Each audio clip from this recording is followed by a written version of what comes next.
Alam mo ba na pwedeng matanggal o matanggap ng mas mabilis ang mga negative emotions na nagiging dahilan kung bakit hindi ka makamove on sa iyong buhay? Mga negative feelings tulad ng depression, kalungkutan, pagkalito, galit, takot, trauma, mga pangit na alaala at kahit na yung kawalan mo ng believe at kumpiyansa sa iyong sarili. Ang Emotional Freedom Technique o EFT or mas kilala sa tawag na tapping ay pwedeng makatulong sa iyo. Pwede itong makatulong upang mapabuti ang iyong kalusugan, gumanda ang performance sa eskwelahan, sa trabaho, sa negosyo o maging sa sports, at marami pang iba. Paano ito nangyayari? Tinatanggal ng tapping ang mga energy blocks o bara sa ating sistema. Itong mga blocks o bara na ito ay mga emosyon natin na hindi natin maintindihan o sa Ingles ay tinatawag na unresolved emotions. Itong mga balakid na ito ay kailangan nating tanggalin para tayo ay makapag-move on o move forward sa ating buhay. Sabi ni Gary Craig, isa sa nakadiskubre ng tapping, lahat ng emosyonal nating problema ay dahil sa pagkagambala ng energy system ng ating katawan. Ang EFT ay ginagawa sa pamamagitan ng pagtapik ng mga meridian points ng ating katawan para matanggal itong mga bara at pagkagambala. Ang tapping sa Tagalog ay pagtapik. Kaya, ang ginagawa dito ay tinatapik natin ang acupuncture o meridian points gamit ang ating mga daliri.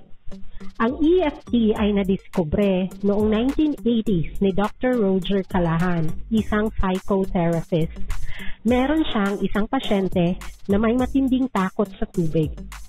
Umabot na sa 1.5 taong nagpapagamot sa kanya ang babae, ngunit hindi pa rin gumagaling.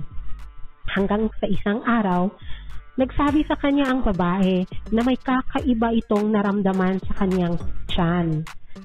Dahil may kaalaman si Dr. Callahan tungkol sa energy meridian at alam niya na ang meridian point ng ating tiyan ay nasa ibaba lang ng ating mata, tinapik niya ang ilalim ng mata ng babae ng ilang beses. At sa gulat niya, tuluyang nawala ang takot ng kanyang pasyente sa tubig. Dahil sa nadiskubre niya, tinawag niya itong Thought Field Therapy or TFT. Ang nakadiskubre naman ng EFT o Emotional Freedom Technique ay si Gary Craig at si Adrian Foley. Ano nga ba ang pagkakaiba ng TFT at EFT? Ang TFT ay mas tiyak. Ibig sabihin, hinahanap mismo kung ano ang problema at pinagtutuunan nito ng pansin para malutas. Samantalang, ang EFT naman ay mas pangkalahatan o universal na paglutas ng problema at mas madaling gamitin. Hindi natin kailangan na matutunan ang meridian points o kaya kailangan ng mataas na antas na kasanayan o kaalaman sa EFT.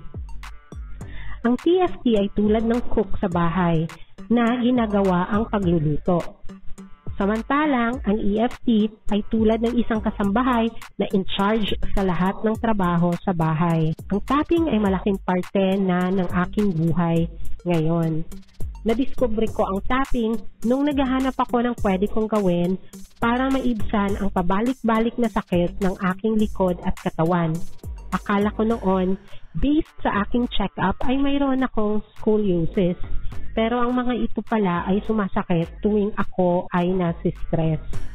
Ang tapping ay nakatulong sa akin para hindi na ako gumastos kada linggo para magpamasahe at hindi na gumastos para sa physical therapy. Dahil kapag stressed ako ay nagtatap na lang ako kaagad. Ang tapping ay pwedeng gamitin kahit saan. Ang epekto nito ay mabilis at base sa aking karanasan, marami itong dulot na maganda sa aking buhay. Sa darating na mga araw, magbibigay ako ng mga detalye tungkol sa tapping para makatulong ito sa iyo tulad ng pagtulong nito sa akin at sa ibang tulad ko na alam ang EFT. Kung mayroon kang mga katanungan tungkol sa EFT o tapping, magkomento lamang sa ibaba para maisama ko ang mga sagot at tips sa mga susunod na videos na gagawin ko.